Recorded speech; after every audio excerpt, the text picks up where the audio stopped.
We had an earlier guest in the last hour saying that there's probably a 65% chance we're going to see a government shutdown. What would you say?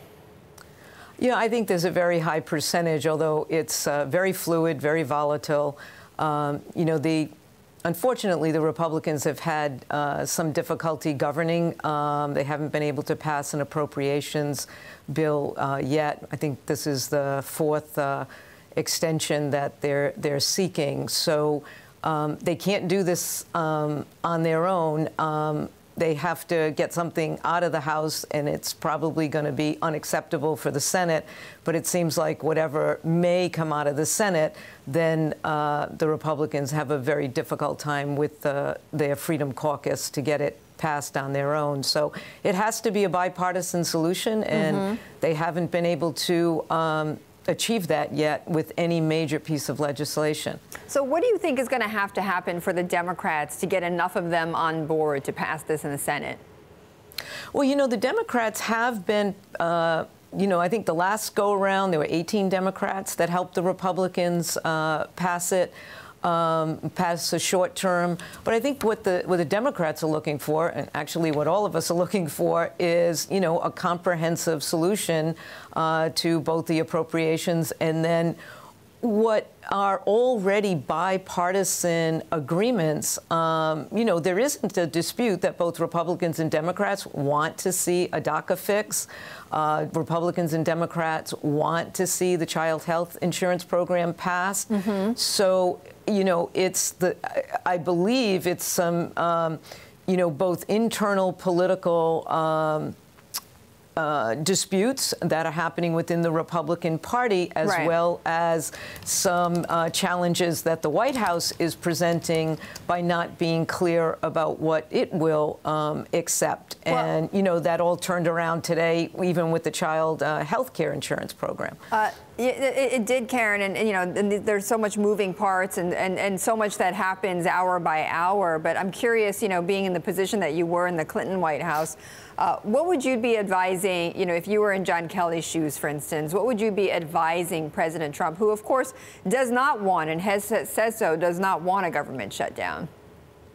Well, I think, the best advice, and, during the Clinton administration, we experienced a couple of shutdowns. I worked under two chiefs of staff, Erskine Bowles and John Podesta, and those chiefs of staff did what needed to get done, and they approached it in a bipartisan manner. These major pieces of legislation, like appropriations bill, do not get done unless you're talking to both sides of the aisle.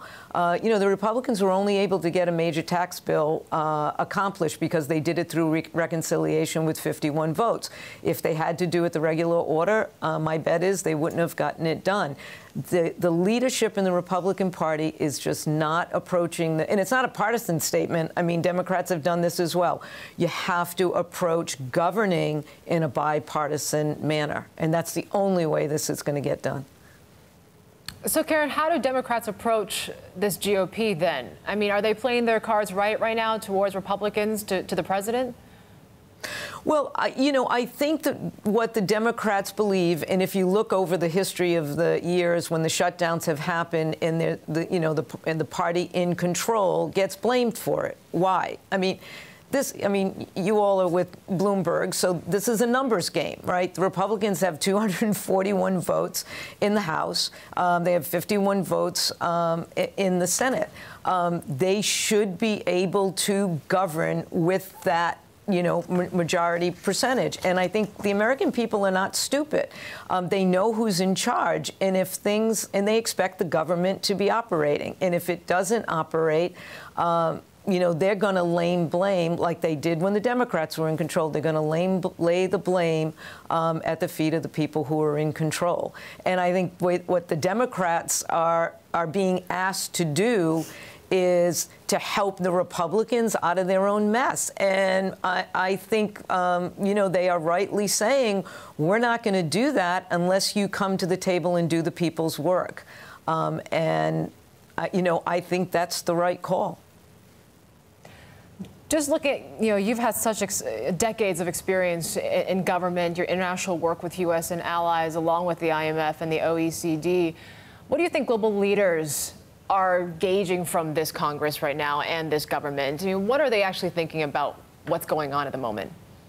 In our international business, we are privileged to be engaging with a number of leaders, both in Europe and Latin America. And, frankly, the level of uncertainty that is apparent in our government right now, both to other governments as well as to foreign investors and foreign companies, just does not sit well.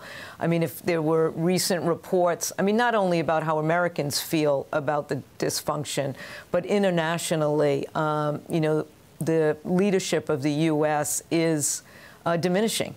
And people are not looking at our government as having the steady hand that it once had. And that's not a partisan statement. I mean, certainly during President Bush's time in office, both George Herbert Walker Bush as well as George W. Bush, certainly our allies looked at us as having a much stronger influence and a much more steady hand. Right. And, we were predictable. This disruptive and very unpredictable United States is a big unknown to the rest of the world, and it's not given anybody comfort. Karen, just one final question before you go, though. I mean, if there are Democrats who criticize the Republicans, saying that if we do shut down, it's their fault.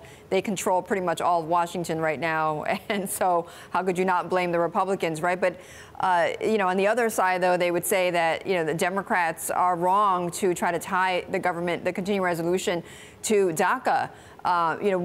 Why focus on this now? The protections for for these dreamers don't expire until March. So why focus on this now? Why not just get the government short-term funded and then tackle immigration? Well, I don't think we would be in this situation had President Trump not changed through executive order the rights afforded to the dreamers. So if that had not happened, we would not be in this situation. And furthermore, the president was presented with a bipartisan consensus as to how to fix this problem. So it's not that there is not a fix on the table. There is, and it's a bipartisan fix.